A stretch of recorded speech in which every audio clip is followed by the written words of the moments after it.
दुर्दैवाने निर्णय घेतला आणि तिसऱ्या दिवशी आचारसंहिता लागली. आपण ते पैसे देऊ शकलो नाही.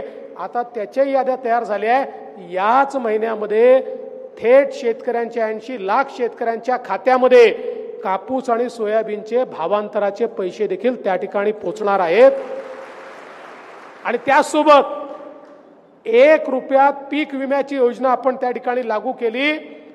1,20,00,000 शेतकऱ्यांच्या खात्यामध्ये पीक विम्याचे पैसे देखील द्यायला आपण सुरुवात केली. पुढच्या 3 महिन्यामध्ये तेही पैसे शेतकऱ्यांच्या खात्यामध्ये त्या ठिकाणी पोहोचणार आहेत. त्यामुळे शेतकऱ्यांचा विचार करणारं सरकार, अशा प्रकारचं हे सरकार आहे. हे लोक रोज एक फेक नरेटिव्ह त्या ठिकाणी चालवतात. आज मला सांगताना आनंद वाटतो, या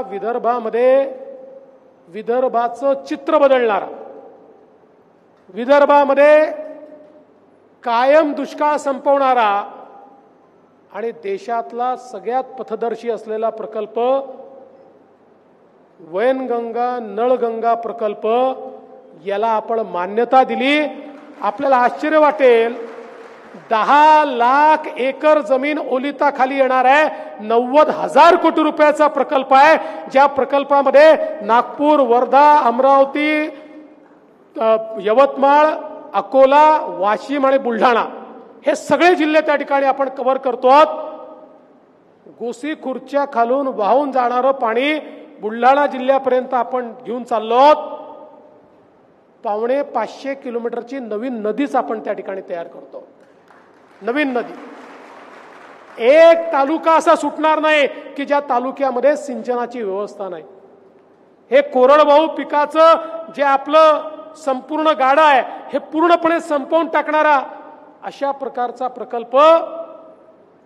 माझा सवाल आहे, इतके वर्ष काँग्रेसनी, राष्ट्रवादी काँग्रेसनी राज्य केलं, कधीतरी त्यांनी विदर्भाचा विचार केला का?